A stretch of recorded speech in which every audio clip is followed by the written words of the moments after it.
We will now begin the session for AI for human peace and preservation of global environment. I am the MC for this session.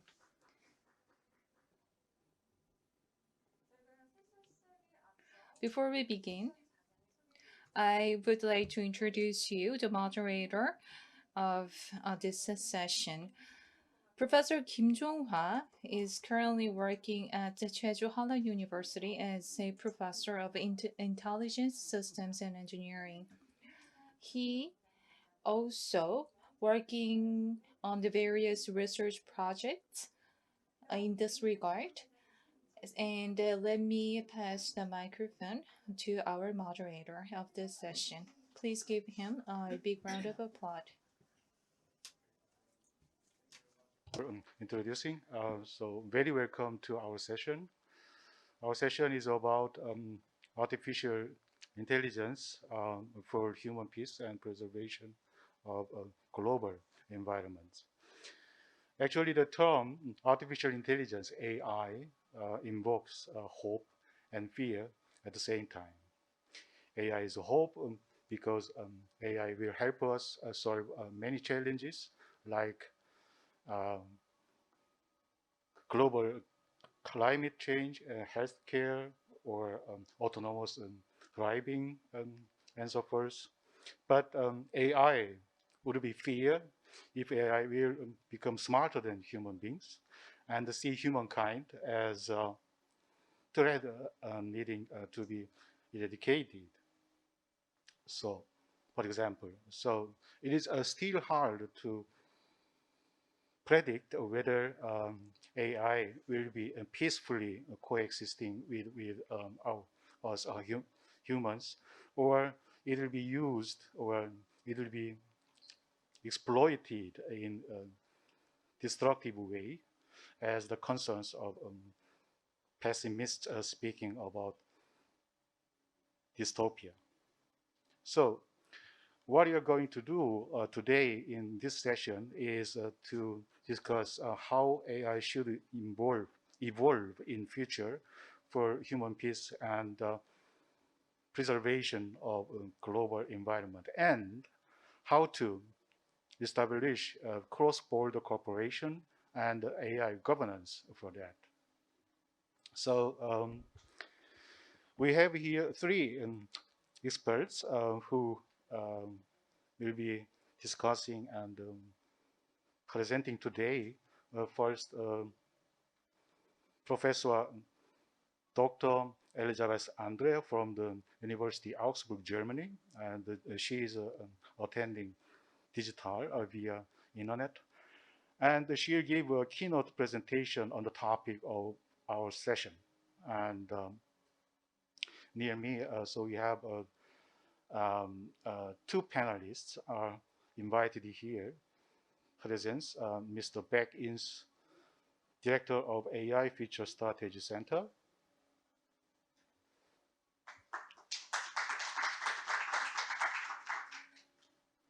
So, okay, and the second panel, Professor Nayam Mook, is coming now because of traffic on the street, but I hope he comes soon.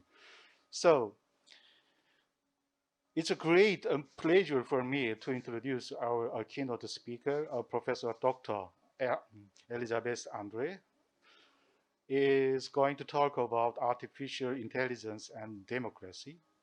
And she has a long research track record in human-centered artificial intelligence. And recently, she has won a big research prize in Germany, Gottfried Wilhelm Leibniz Prize 2021 of German Research Foundation with 2.5 million euro. 2.5 million euro for personal research prize. This is 30억이 좀 넘죠. So it is the highest endowed German research award. Herzlichen Glückwunsch, Elisabeth.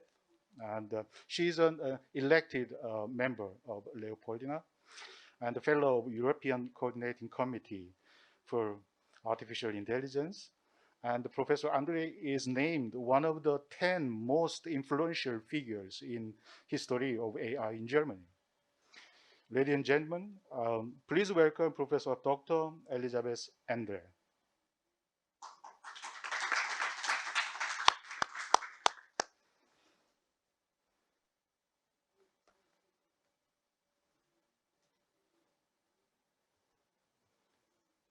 Yeah, thank you.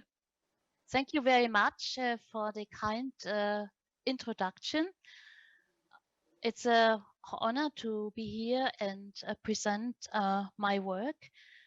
Today I will talk about the impact of artificial intelligence on democratic processes.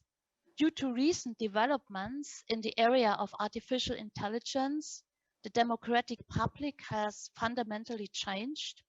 In addition to traditional media such as press and radio, new digital communication formats such as online media and social networks have emerged. These communication media have created great expectations for democratic processes, but also made us aware of several challenges. In my talk, I will describe changes in democratic processes that will arise due to novel technologies to acquire, process, and store mass data. I will discuss which opportunities and challenges arise for democracy and present AI-based techniques such as the automated detection of fake news and toxic content to counteract undesirable environments. My talk will close with national and international regulations concerning the use of AI for media creation and distribution. So I would like to switch now to the next slide. Yes. So first, let us have a look at changes that emerged for the creation and communication of media. For traditional media, the content is usually created by journalists and curated by editorial offices based on professional criteria.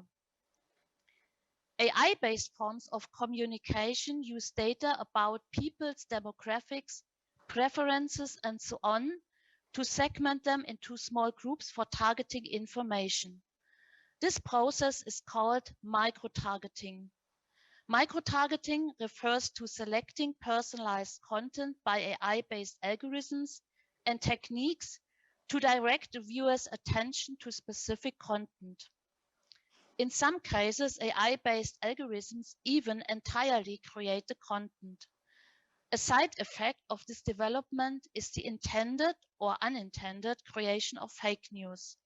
For example, the webpage of the European Presidency Translator is warning users about that the translated content might not reflect ultimately the content presented in the source language. As a consequence, AI-based forms of communication may appear little transparent. Furthermore, people who use AI technology to create or manipulate content can no longer control what the AI eventually presents to their audience.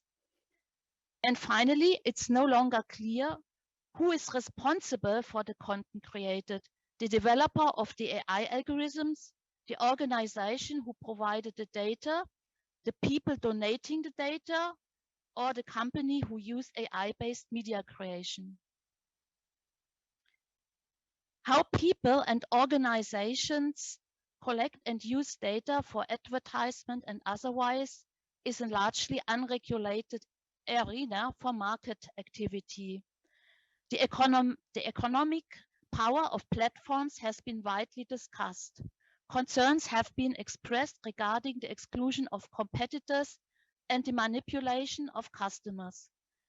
However, these platforms do not only have economic power, but also political power, since they decide what information is presented to people and how. Indeed, micro-targeting appears very problematic in the political discourse. I think all of us remember the scandal with ex-Cambridge Analytica, who acquired and used personal data about users for political campaigns for example, during the Brexit vote in the UK. Which impact do new online media have on civil society? First of all, people get better access to all kinds of information in various languages. It has become easier to communicate across social milieux and national borders. There are more opportunity now for democratic participation within civic tech projects. I will give you some examples later. Enabled by smartphones, people may provide voluntary data donations. However, to access the quality of provided information and participate in political discourse, media competences are required. Overall, the new media combined with AI technologies empowers people and gives them a voice with a positive impact on the self-determination of the individual. A prerequisite is, of course, that we appropriately use AI-based media technologies. A particular challenge arises from bias occurring in new media platforms. Of course, the occurrence of bias is nothing new. Psychologists actually have found 150 different kinds of bias. Bias may influence our perception, decision making, and action in daily life. Let's have a look at different kinds of bias resulting from new media platforms. Social perception bias refers to the tendency of insular communities to overestimate their attributes in the overall society. Related terms are false consensus bias or majority illusion. People affected by false consensus bias tend to overestimate how much others agree with their own opinion. However, the opposite may occur as well, namely that people believe that their attitude is unique while most others hold a belief that does not correspond to the norm. This form of bias is called pluralistic ignorance or false uniqueness. This is problematic because people might decide not to stand up because they believe others do not have the same opinion. Finally, people show a tendency to pay attention only to information that aligns with their prior beliefs. This form of bias is called homophily or confirmation bias. There's excellent evidence that cognitive selection biases interfere with social media, fostered by algorithms that filter and rank information. Search engines support people's tendency to consume one-sided information, resulting in so-called filter bubbles. Filter bubbles refer to a situation in which an internet user encounters only information and opinions that conform to or reinforce their own beliefs. Thus, there is a direct connection between filter bubbles and confirmation bias. Media feeds facilitate the establishment of groups with homogeneous opinion.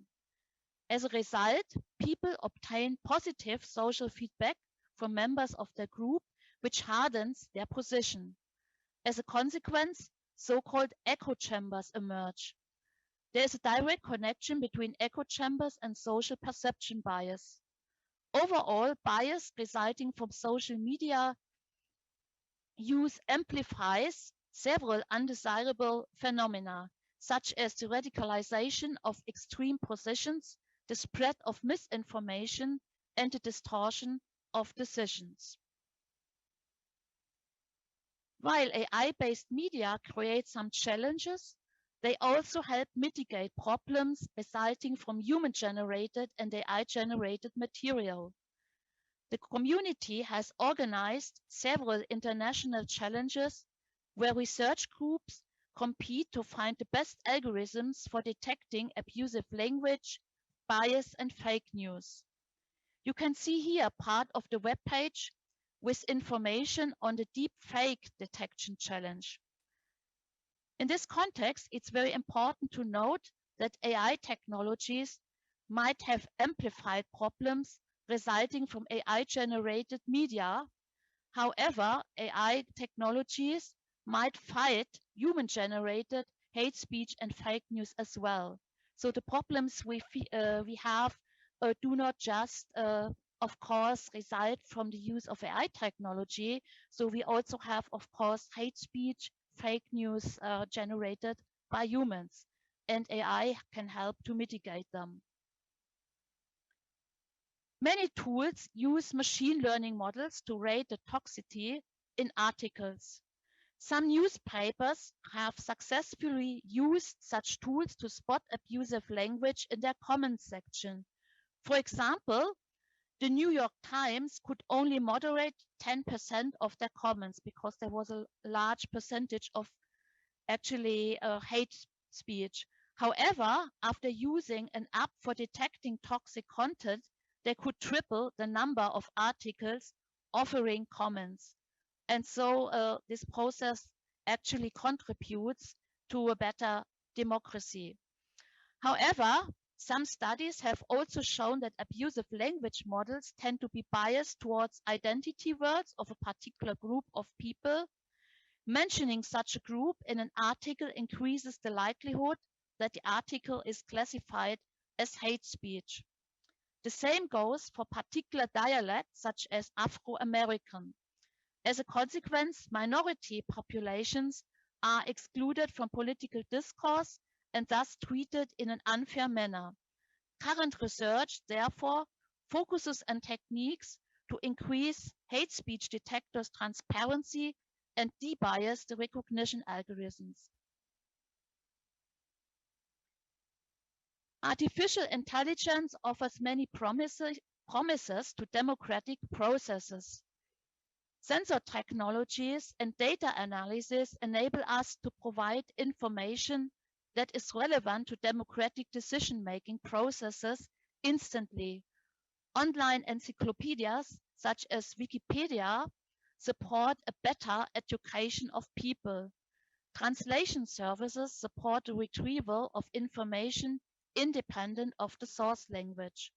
All these developments foster public participation, facilitate opinion building, and help us obtain insights on the spread of information and public opinion building. I'm going to show you now a couple of examples. So one example from Germany is the Corona data donation app of the Robert Koch Institute. This app enables people to donate data collected with wearable devices. These data allow decision makers to monitor the geographic spread of symptoms of the corona disease. This way, the public directly influence democratic processes, such as decisions on lockdown measures. Another example is the European Council Presidency Translator. This is a machine translation system developed for the German EU Council Presidency. It translates in all 24 official European languages, and it's actually quite good in translating documents by the Commission. And you can see here an example I tested, and I can tell you that the translation from English to German is actually very good. Another example from my own lab, it's from the Avasak project, which is an avatar-based speech assistant for the automated generation of sign language. And Avasak helps involve people with communication impairment in democratic processes. So they can easier participate in communication. And actually, people with hearing impairments often have also issues to access written information. On this slide, I present a system for simulating echo chambers. This is, you can see here, a simulation system developed by India University to study the role of media and technology in society and build tools to analyze and counter disinformation and manipulation on social media. For the simulation system, you may test it yourself. I have given you the link. You may set various parameters such as the tolerance towards diverse views. Depending on these parameters, the network converges either to a homogeneous state where all or almost all agents have a moderate opinion, or a state where two or more diverse views exist. Here the system converged to two groups with homogeneous views, as you can see here by the color. Great potential for democratic processes offer so-called civic tech initiatives. Civic tech technology enhances the relationship between the people and government with software for communication, decision-making, service delivery, and political processes. Two communities enable the civic technology movement. First, the open data community, which provides free access of data for all citizens, and the open source community, which develops freely available software. A well-known example of civic tech technology comes from Taiwan, which has a very vibrant civic tech movement. During the COVID-19 crisis, the civic tech movement quickly developed an app that helped people track down pharmacies that have masks on stock so that the entire population could be effectively supplied. The Taiwan example showcases the importance of civic involvement in tech solutions and democratic processes. I will now actually briefly present a project we are currently conducting with several partners from computer science and sociology. This project is founded by the VW Foundation, and here we are currently developing a framework that contributes to a better understanding of AI-based decision making. As case studies, we focus on the use of AI technologies for distributing public services. Public services are more critical than ever in the face of climate catastrophe, mounting inequalities, and growing political unrest. A significant concern is the fairness of algorithms. In the past, researchers have developed several fairness metrics. In AI fora, we are particularly interested in cultural values when defining metrics for fairness. In the project, we will develop policy recommendations for a better distribution of public services that follows democratic principles. And in this project, we have several international partners involved, people from India, from the US, from the UK, and this will enable us also to investigate cultural influences and cultural values.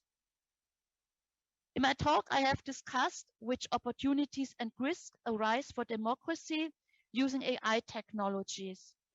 A particular challenge is handling of goal conflicts. To prevent abusive language and inappropriate content, we should enforce communication standards. However, this goal might conflict with the aim to give everybody a voice. So if we exclude people who do not use appropriate speech and if there is a bias in the algorithm, we might actually exclude some people. The personalization of content helps people to obtain the information they need. AI technologies to simulate social networks might improve our understanding of new media. On the other hand, for both positive effects, there's also the danger of manipulation. To enhance the transparency of AI technology for democratic processes, we might have to reveal the data we use for training models. However, this procedure might conflict with the goal of protecting the privacy of the citizens. So that's actually a challenge to deal with all these goal conflicts. I would like to close my talk with national and international regulations concerning the use of AI for media creation and distribution. An important aspect is the transparency of AI technology. Transparency was already emphasized in the GDPR, General Data Protection Regulations. In the context of new AI-based media, additional aspects need to be considered. For example, the technology for dialogue systems, speech assistants such as Alexa and Siri, has become very sophisticated. Thus, we don't always know whether we interact with a machine or a human. The new AI regulations by the European Commission request that natural persons are informed that they are interacting with an AI system. Furthermore, users of an emotion recognition system or biometric categorization system need to be informed that their behaviors are analyzed. Finally, users of an AI system that generates and manipulates image, audio, or video content need to be informed that the content has been artificially generated or manipulated. I was a member of a working group of the German Academy of Sciences, Leopoldina, and over 1 year we have developed recommendations for shaping AI-based techniques in a democracy-friendly manner. In particular, we aim to provide guidelines that help society use the chances of AI and deal with the risk. We categorized the recommendations into 8 topics, and the topics are the curation of digital information and communication platforms, internet offers of public service broadcasting, research on data resources of platforms, civility of the discourse, democracy-friendly design of digital technologies and infrastructures, measures to enhance digital and media competencies, media quality and data journalism, and finally, digital participation. So the recommendations so far are in German, but an English version is in preparation, and you can obtain it by the link I gave you on this slide. That's my talk, and thank you very much for your attention.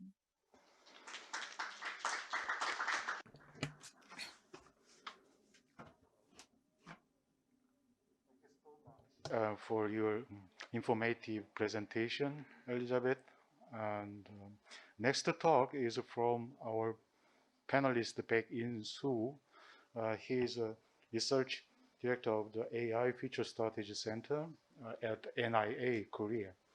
He is charged with creation, refinement, and evaluation of mid and long-term master plans for ICT development in the country, namely Korea, building ICT policies and strategies for South Korean government.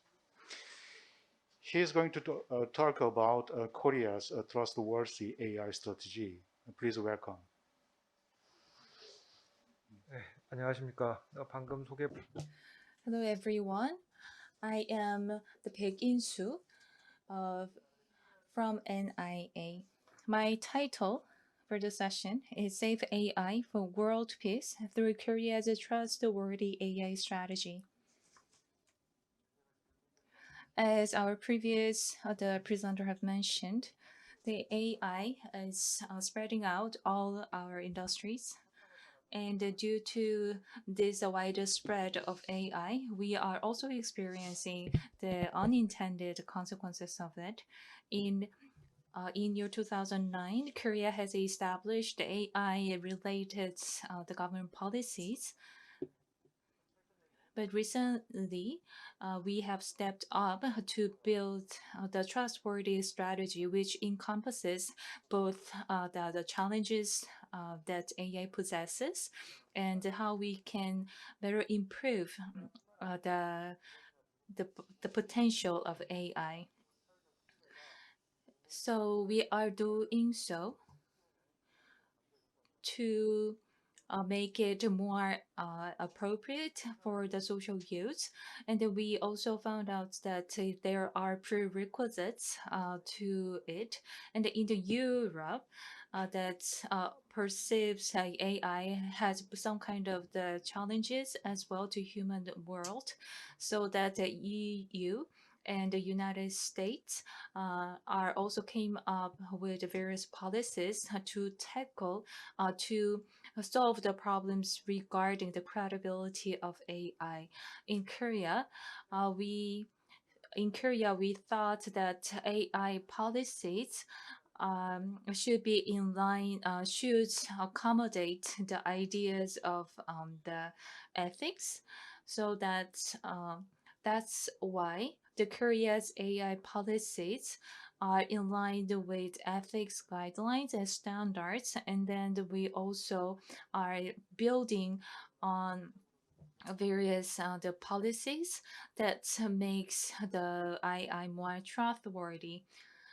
The As you can see here, well, the core idea lies in the making AI more trustworthy, so that and we have three pillars of directions, and then we have the 10 action plans, and then well, it will be implemented for 10 years from now on, and the two also the well, and the idea, the core idea behind it is to make AI more trustworthy for the users. And the first one is the building. The first pillar is regard to the building the ecosystem for the trustworthy AI. And then to do so, we are developing guidelines so that and make this verification framework for the AI. And then we also get to support work with the private sectors. The first one is the building on the ecosystem for trustworthy AI. So first one is more regarding to the AI infrastructure, and the second one is the for the more focus on the users. So that the second one is more relevant to the verification framework, and the third one is to how to make it the more concrete by making the policy framework, and also the original technology that are in line with all those policies and then infrastructure.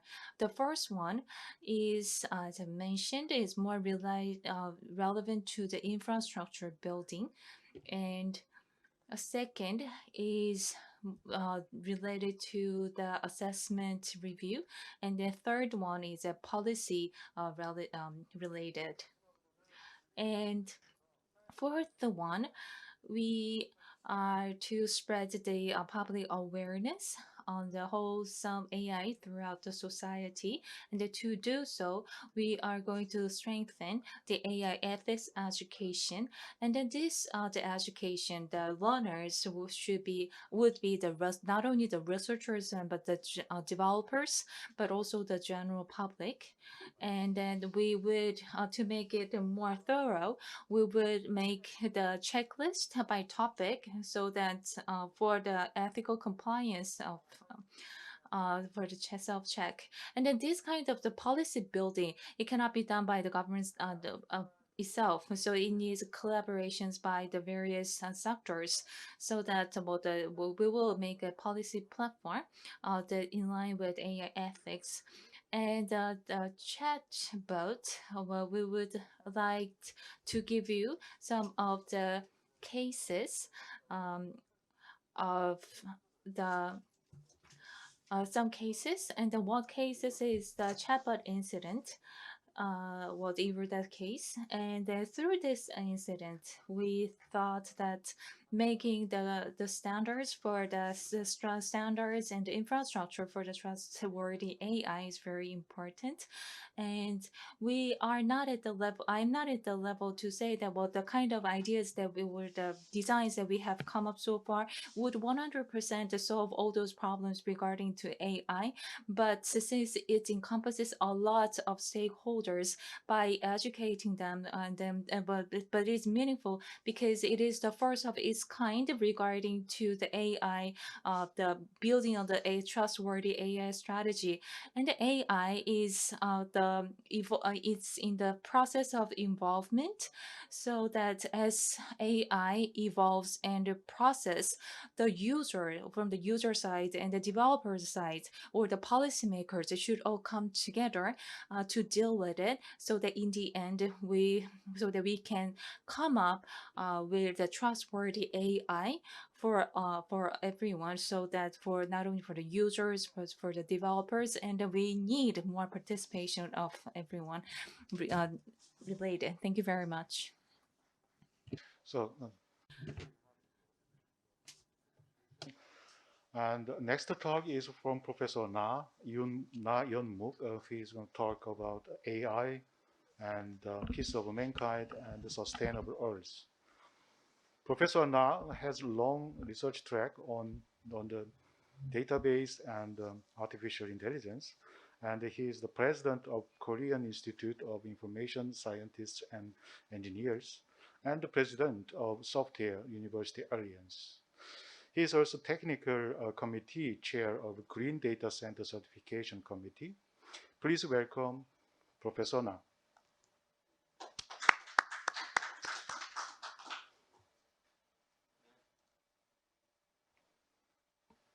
안녕하십니까? Hello, everyone. I'm Na Young-mook, the president of KIASE and the president of SW University Alliance and the dean of Dankook University. It's great to see you all. I'm actually the engineer researching AI. However, I picked my topic, AI, peace of mankind, and sustainable Earth, but I'm going to provide my view as an engineer regarding this topic. First, I'm going to talk about the progress of AI so far, that has been made so far. IBM, actually, it was an initiator, in the development of AI for about first 20 years. Okay, IBM experienced difficulties in creating a decent AI. And then Watson actually won the game, the chess game with a human. And now Watson is now widely used for the medical applications such as for diagnosis of cancer. It was the first actual application was made back in 2006. And in 2014, the Amazon Alexa surprised the world. It was a small circular AI speaker, and it contained kind of a chatbot function.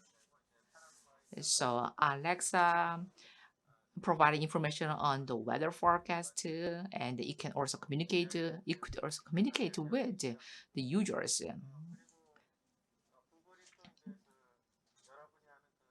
And there was a user application that you may know of. And then in 2016, AlphaGo, we had AlphaGo. And before that, Google's TensorFlow. TensorFlow unveiled this development kit. Anyone can use this software to clarify, to identify some pictures. This AI program can identify whether a person or an animal is taken in a photo. So anyone can use AI thanks to the Google's TensorFlow. The TensorFlow was very meaningful in the history of AI. And then AlphaGo in 2016, AlphaGo was made by Google.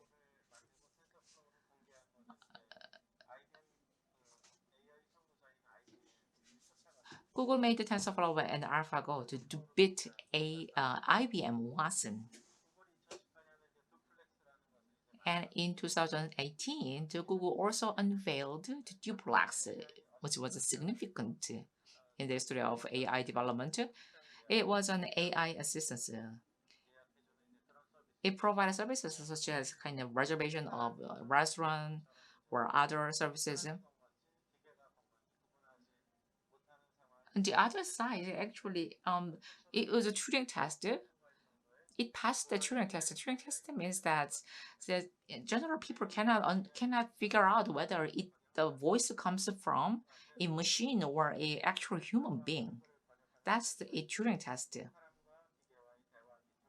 And now AI is widely used for, translation, dialogue, like a chatbot, and retrieval of information, recognition of images, and projection of future stock prices, and the recommendation of some certain films, and diagnosis of cancers, and the creation of arts. On the right side, there's a small picture. This picture was created by AI. It is similar to the patterns of the artist Van Gogh, Vincent Van Gogh. AI created this. This is the shape of Seoul City.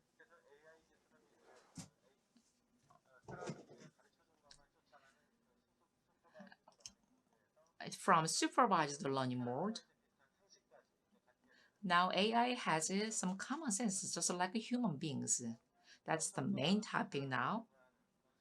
Maybe in the future, we may see some super intelligence which surpasses the intelligence of human beings.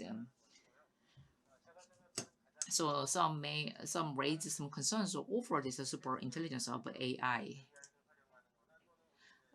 However, I think we may utilize AI for good applications. For to make our lives better. For instance, a climate watcher. If the climate watcher can be made based on AI, we can create AI-based prediction algorithm, and we can provide a kind of prediction and warning on climate change. Of course, there are some kind of bad use cases as well. Some AI soldiers for military purposes. So AI can be used to kill people, or AI can be, exploited by for national security reasons, such as AI spy, cyber attack, hacking. Sometimes these days, AI is used to create fake news for political purposes.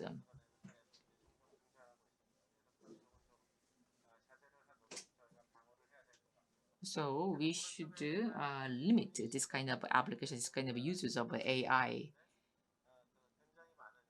Lunit is a Korean made. It's a solution by a Korean company. It is an AI solution to diagnose cancer. People call it AI doctor. The accuracy level of diagnosis made by human beings is about 65%. However, the accuracy of diagnosis by Lunit is over 90%, which means that this one is wiser and smarter than human beings, the human doctors. And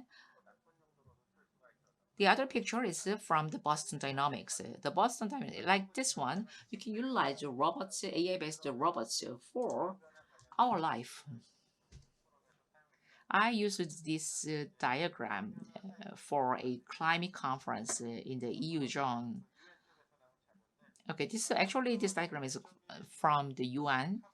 On the left side, these are the sources of carbon, and in the center you can see that we have greenhouse gases. And on the right side, you can see the consequences, like the rise of sea level or some disaster. On the left side, I think the human activities create carbon. So by using AI, we can adjust our actions. AI may inform us of possible what should be done to decrease the emissions of carbon. On the right side, because of carbon, we face climate change. And so the melting of ice cap and the rise of sea level. And the natural phenomenon can be monitored and warned by AI so that we can better prevent natural disaster. So many people raise worries or concerns over the AI because they think that they may lose some jobs because of AI. And more recently, trustworthy AI is one of the main issues in the AI field. So we need to develop ethical guidelines of AI. So these guidelines are required for AI developers, AI users, and AI itself. Because even if you are not a developer, you may exploit AI to create fake news or to make some kind of bad cases. And we need an ethical guideline for AI itself. For instance, do not attack human beings.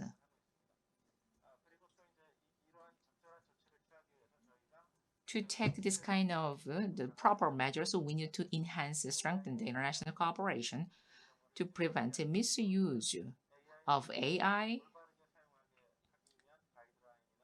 or other guidelines or laws for proper use of AI, or to prevent some bad consequences. We may exchange technologies and knowledge. International cooperation can be made to relieve global warming as well. So AI-based systems and machines. So we need kind of safeguards to control AI-based systems and machines through international collaboration. That's it. Thank you very much. Thank you very much, Professor Na. From now, we start a discussion about 50 minutes. And after this discussion, there will be a Q&A time for those in here session hall and online participants via YouTube. So as a chair, I would give some questions to our panelists in order to facilitate our discussion. And now, first the question to Elizabeth in Germany. So, as you mentioned in your presentation, making information easily accessible to everybody seems really important for democratic AI. And I think as the amount of accessible information increases, however, the human user should have the capability to sufficiently process the information. But as you know, but in most cases, this is not so.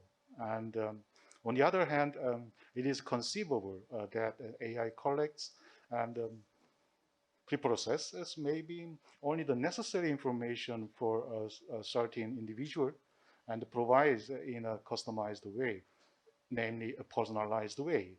Nevertheless, some bias may also play a big role in this collection, processing, and the recommendation process.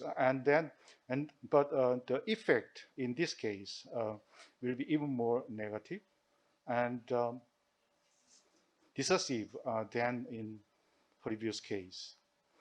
So, Elizabeth, what do you think? How personal can AI be in the future? And how far should we allow it? Yeah.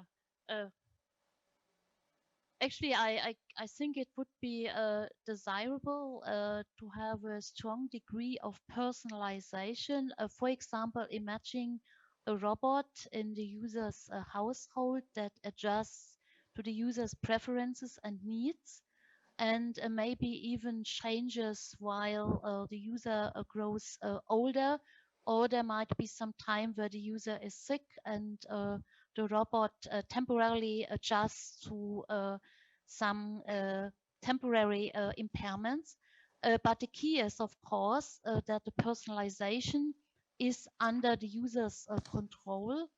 The user's privacy need to be observed, which actually could be the case if actually all the personalization is done on the user's private device, which is actually possible from a technical point of view. So I'm really in favor of personalization if it's transparent and if it does not confuse users and if the privacy concerns are observed. Okay, thank you. I read in a newspaper last April, the European Commission issued a strong draft legislation on AI, artificial intelligence, to regulate the use of AI in high-risk areas and ensure that EU plays a leading role globally in this matter. In particular, includes a ban on the use of systems used to manipulate social scoring and human behavior, and a ban on the use of AI targeting the socially disadvantaged personality, for example, such as children and disabled. Elizabeth, could you explain a little more about this proposal and its meaning in relation to AI development in EU, please? Yeah, actually, there is a categorization in different categories of risk, and some applications of AI are prohibited, and for others, specific conditions need to be satisfied. I mentioned some on my slide. For example, that people should be told if they interact with a system where it's not clear whether it's a human or a system. On the one hand, maybe the regulations appear strict, but other people are even saying they are not strict enough because there are many exceptions. So, for example, social scoring is, of course, a critical area, but it's not excluded completely. For example, financial scoring is still allowed, and financial scoring also is related to social scoring, depending on the criteria you apply. I should also mention that actually if ethical guidelines are well designed, they are not a threat to the development of AI technology. Ethics actually help us to create products that people accept, that people trust, and that people actually also use. So ethical guidelines can make developers more creative in finding good solutions. Okay, thank you. And next question to Director Beck. What is the biggest difference in the development of Korea's AI industry compared to other leading countries? And what is the most urgent requirement to realize trustworthy AI in Korea? And also, what are the practical strategies and the tangible short-term goals the government is pursuing to achieve this? 예, 그 Well, in regard to other, when we compare to other countries, AI industry, I think that we have, in terms of the ecosystem, AI development ecosystem, Korea is somewhat different to that of other countries, and we I would say that Korean government are also very active in the public awareness and also the training in this regard. So that is something that Korea is unique in this sense. Or in the business wise, the Korea government is also the supporting subsidizing the startups in related to startups, and then there are also the government-led training programs and also the software programs. So that I would say that the Korean government is taking on great actions in terms of the building up this AI strategy related infrastructure and ecosystem, so that the government is more attentive in the building of this AI related infrastructure. And then what I've mentioned to the urgent thing that we need to focus on as we build up this AI, a trustworthy AI system, that unless our world uh, is is not well, there are some people who say that, well, our society and itself is not trustworthy, and that if those users put if the users put the malicious information firsthand, then how, okay, the technology itself can solve those problems. And so that there are some people who come up with these kind of ideas. Then, but my comment is that uh well, we have, if we have the ethics related framework and the charters as well, but if we can build up the technology related framework and also government policies, we can lead all those this infrastructure to a better way. And then in the UA, as you have mentioned, the UA came up with a very the strong the policies, and EU came up with the GDPR, and that they are actively they think about the private issues. So that I think that we can also that if we can make this ethics framework and the relevant government policies, we can contribute to the building up to say the trustworthy infrastructure and ecosystem. So so instead, and then well, not only that the government led the programs, and then a lot of programs are the working with the private sector, and it will be done until 2025. President Moon Jae-in announced in, I guess, October 2019, with the catchphrase beyond an IT powerhouse to an AI powerhouse, still leaves me a deep impression. Now, almost 2 years have passed, and as time goes by, it seems that only the difference in competitiveness with the AI leading countries is widening, only widening. And what do you think? Can we become an AI powerhouse still? And is a Korean AI model possible? 어, 제가 속해 있는 그 NIA에서는 Well, we have this AI index, and then every year, well, in terms of the education, business, the performance are being monitored, and then it are evaluated.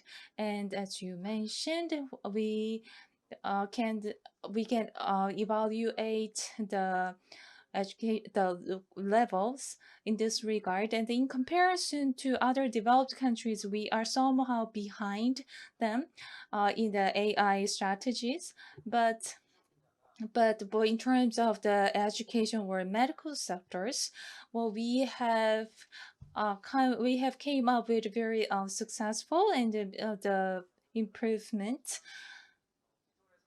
And if we if we digitize the existing industries, and well, there are some sectors that Korea has the strength, then if we can add up the digitization or technology, we can embed the high technology into it, then I think we can accelerate in the times to come.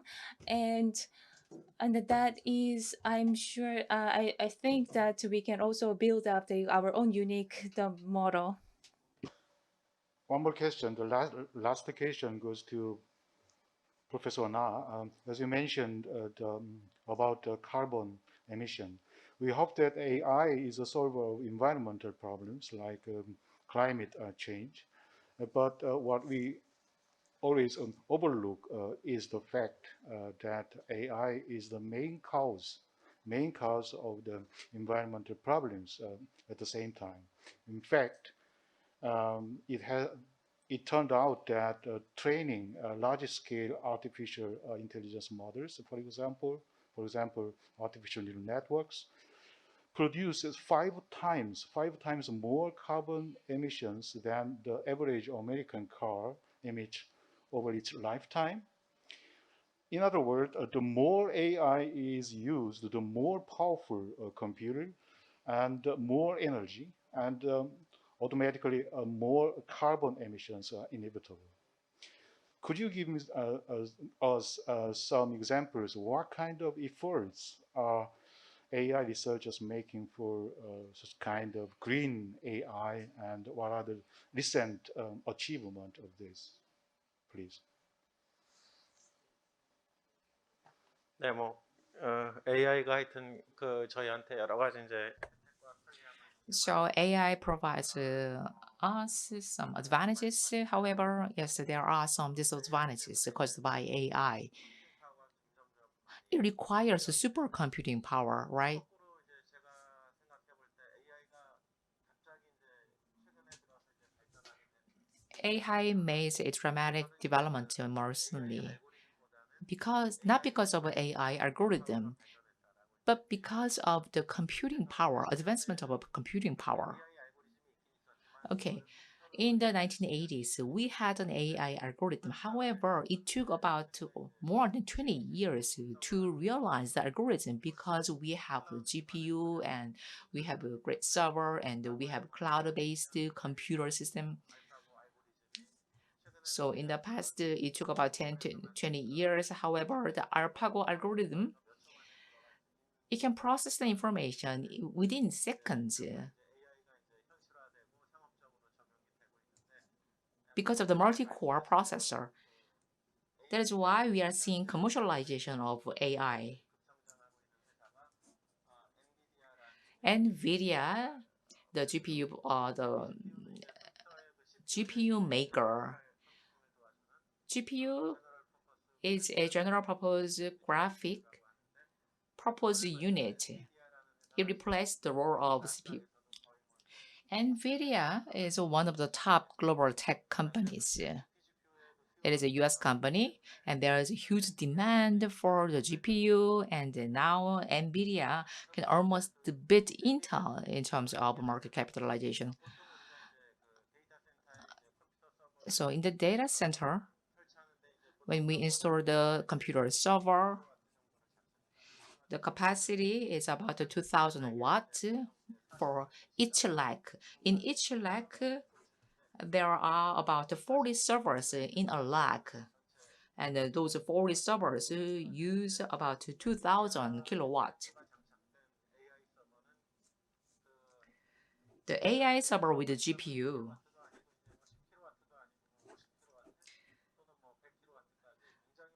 not 2,000 watts. It consumes about 50 or 100 watts, much more than the conventional servers. As a person who is working in the AI industry said that 4 units in a lag now currently because of a high consumption of power, they cannot install they cannot fill all the 40 the lags. The 40 cannot fill the lag with the 40 servers. Much less than that because of the power consumption. Currently, so people are talking about green AI or good AI. Green AI means that they created this, they coined this term because now we need to think of some kind of environmental friendliness of AI to save the energy. AI algorithm itself should be converted into an energy efficient algorithm. We cannot live without AI or software technologies. Even if AI consumes a lot of energy, we cannot say that we should stop using AI. Right? It is with our life. We should think of how we can better use the AI in a more eco-friendly way. So we should develop more eco-friendly green server because AI algorithm should run on the server. So we should first develop the green server, eco-friendly server. That should be the first step. And AI requires a large volume of data. And for training of AI, such kind of data, high volume of data, can be stored in the green server. Another approach would be currently Google is the most strongest kind of player in the AI sector. In each AI center, there are numerous Google servers, so each AI center consumes a lot of energy, about 40,000 kilowatts. The AI-based data center consumes about 40,000 kilowatts, half of them for computer and half of them used for other purposes. And there's a loss of power as well. To minimize the loss of power, there is DSIM, data infrastructure, the management.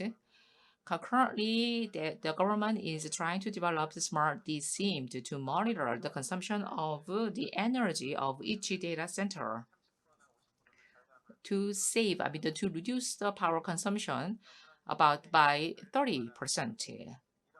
So such kind of effort can be made to make a green data center.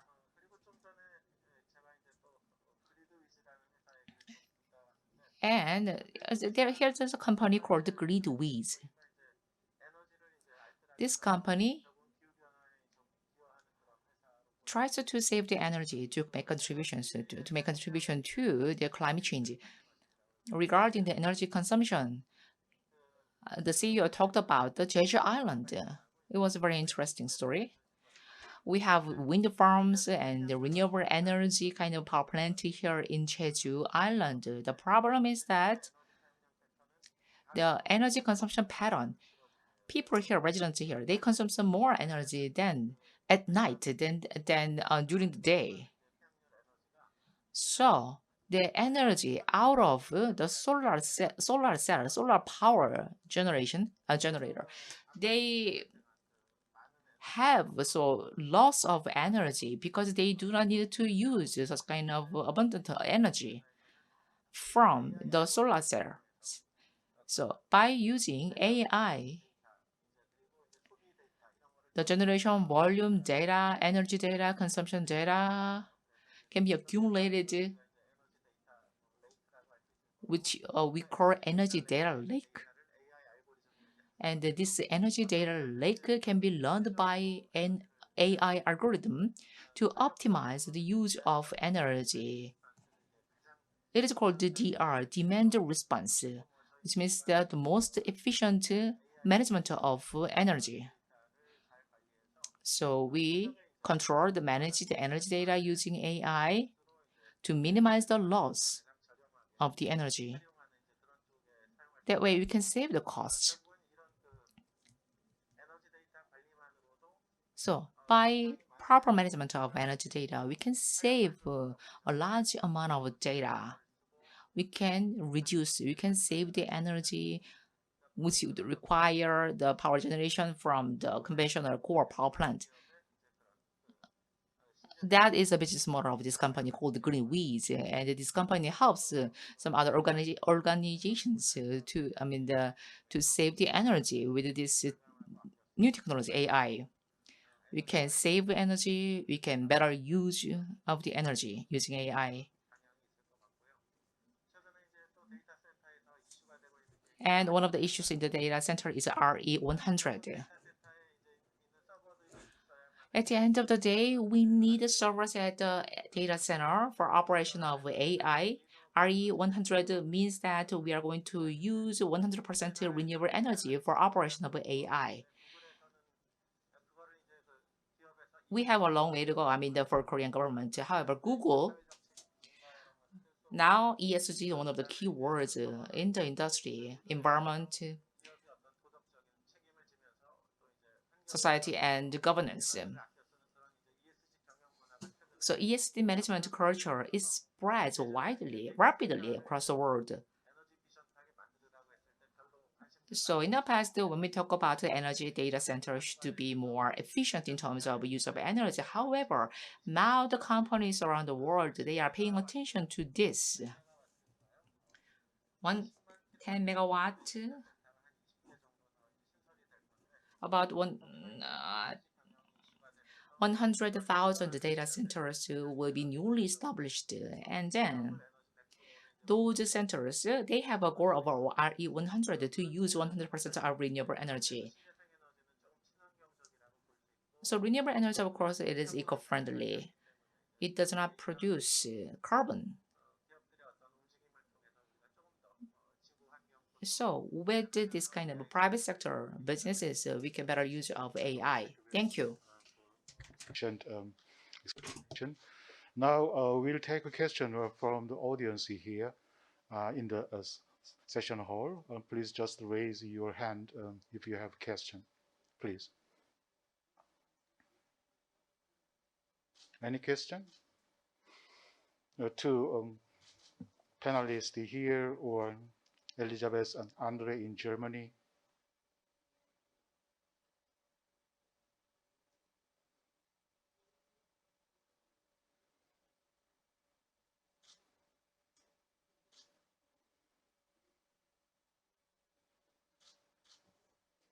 Okay, please. 안녕하세요. Hello, everyone.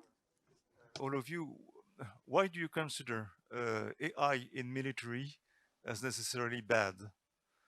There are cases in which actually AI is better protective of people in terms of collateral damages than human decision.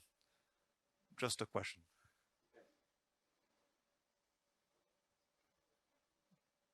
Okay. Professor Na?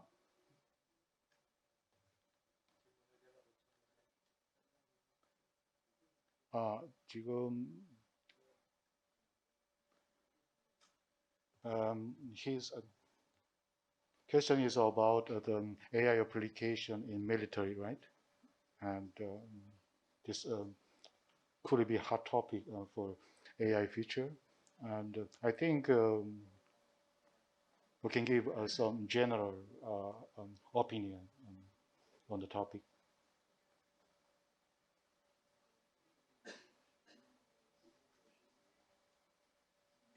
Or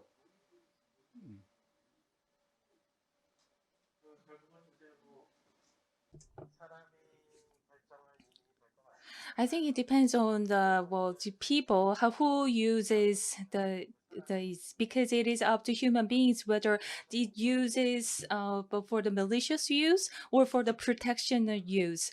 If so, it depends on the people who uses it. So that it has two different scenarios. If the people decide to use it for the malicious use, then it will generate a very the worst outcome. But in the military wise, the way that we develop the AI, but in terms of the AI strategy but if it is for the goal is to protect the citizens, then maybe it is inevitable. Um, it is inevitable to have it into the national AI strategy, so that in the defense sector they can also use the data in terms of the citizen the protection or the defense, national defense security purposes, so that Well, it is the application of it. It is. But since we have to protect ourselves, and then what we have the well the neighboring countries, China, or Japan, well, those countries are also utilizing AI for those national security purposes, and then we are witnessing the use of AI in the business sectors. And then, well, these kind of trend would expedite in the as time goes by, so that well, to protect the selves for the national security purpose, it is inevitable that we have to develop it, but so that if when we develop it, that's well the hot issue that we need to take into account is that well, there are rooms for the malicious use of it for the policy purposes, so that we need to come up with some kind of the countermeasures so that the malicious use of it does not happen in the future. And we also have to come up with the considerate ideas so that we can prevent any kind of malicious use of those data, which were made for the protection of our citizens. Elizabeth, do you have any comment regarding to this question, or general comment to Korea, if you have? Yeah. Yeah, regarding the military use, there's of course also the issue of accountability, because and we might have no longer what we actually create under control. It's a very difficult issue if we actually aim to develop more powerful and more intelligent weapons, and we are no longer confronted actually what we are doing. And also there's actually the danger that by mistake some international conflict arises, and there is indeed an initiative of AI scientists prevent the world war by mistake. So that's yeah, it's a very difficult issue, of course. Yeah. Okay. So it is time to conclude this session. To sum up this session, I would say artificial intelligence is not a sudden creation by God or something else, but AI is a product. AI is a product developed by us humans, and therefore it is very natural that humans have a full control of AI at the red switch to stop all down. And then AI must be humanistic, democratic, trustworthy, environmentally friendly. Only then it can guarantee human peace.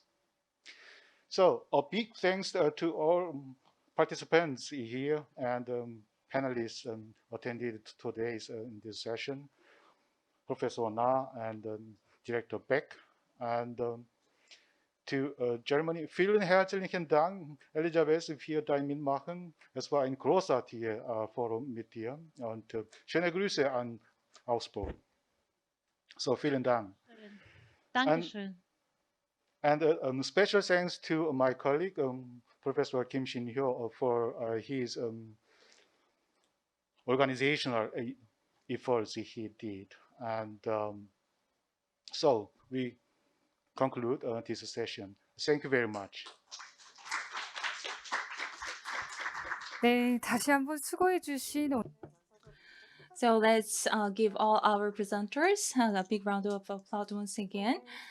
So Thank you very much for your participation. We will have a short break time. The next session will begin at 3:20, and the session will be led by the Korean National Diplomatic Academy, the Center for ASEAN and Indian Studies.